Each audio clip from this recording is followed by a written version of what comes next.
అమరావతి రాజధాని రైతులకి, ఆంధ్రప్రదేశ్ ప్రజలకి గుడ్ న్యూస్.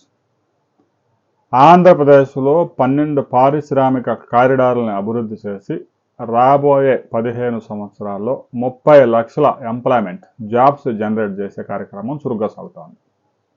విశాఖ చెన్నై కారిడార్తో పాటు చెన్నై బెంగళూరు కారిడార్తో పాటు హైదరాబాద్ నుంచి కర్నూలులోని ఊరకల్ల మీదుగా బెంగళూరు కారిడార్తో పాటు అనేక కీలకమైన కారిడార్స్ ఉన్నాయి.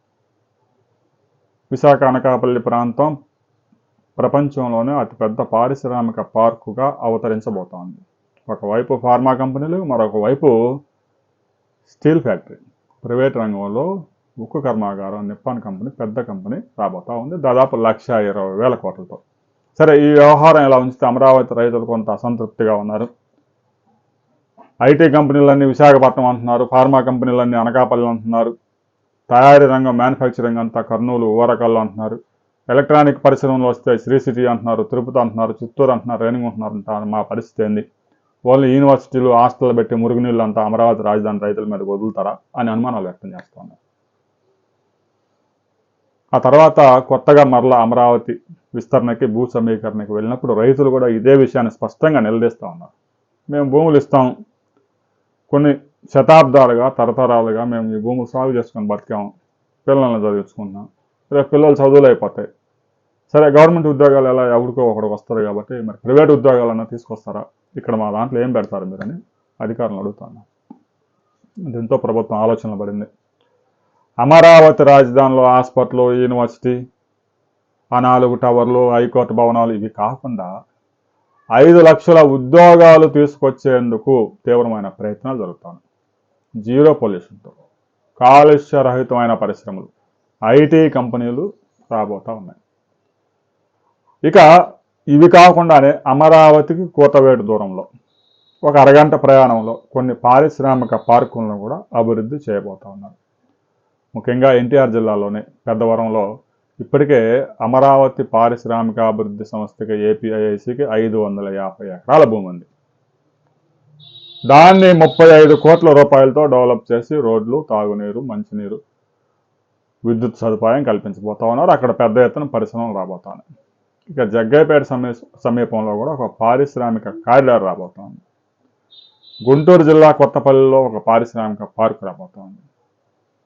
ఇక అమరావతికి ఒక 1 అవర్ జర్నీలో హనుమాన్ జంక్షన్ సమీపంలో కూడా పెద్ద ఎత్తున భూ సేకరణకి రాష్ట్ర ప్రభుత్వం సిద్ధమవుతా ఉంది. ఈ విధంగా అమరావతి రాజధాని ఔటర్ రింగ్ రోడ్డు సరౌండింగ్స్లో పెద్ద ఎత్తున పరిశ్రమలు తీసుకొచ్చి ఉపాధి కల్పించే కార్యక్రమం జరుగుతూ ఉంది. కూటమి ప్రభుత్వం వచ్చినాక సంవత్సర కాలంలోనే దాదాపుగా 5 లక్షల ప్రైవేటు ఉద్యోగాలు జనరేట్ చేశారు. స్టార్టింగ్ కొంచెం స్లోగా ఉన్నా వచ్చే సంవత్సరం 6 లక్షలు, ఆ తర్వాత 8 లక్షలు, ఆ తర్వాత 10 లక్షల ఉద్యోగాలు వచ్చే అవకాశం ఉంది. ఇప్పుడిప్పుడే దాదాపు 8,50,000 కోట్ల రూపాయలు ఇన్వెస్ట్మెంట్స్ వచ్చాయి.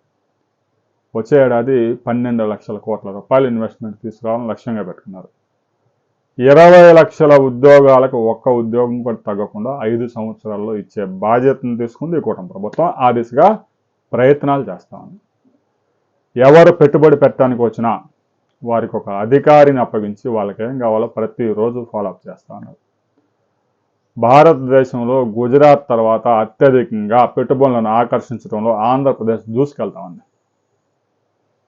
2019 నుంచి 2024 దాకా జరిగిన అరాచకాల నుంచి బయటపడటానికి ఒక 6 నెలల సమయం పట్టింది. ఆ తర్వాత పెట్టుబడులు వస్తూ ఉన్నాయి. రాబోయే రోజుల్లో అమరావతి రైతులు కూడా కంగారు పడాల్సిన పని లేదు.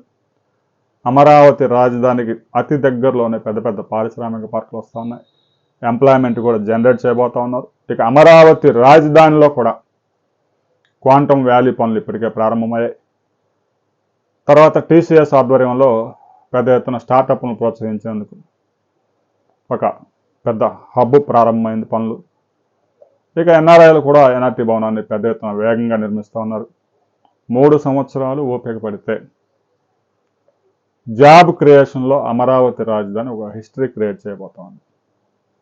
రాబోయే కొద్ది రోజుల్లో అమరావతిని మరో 5 మండలాల్లో విస్తరించబోతా ఉన్నారు.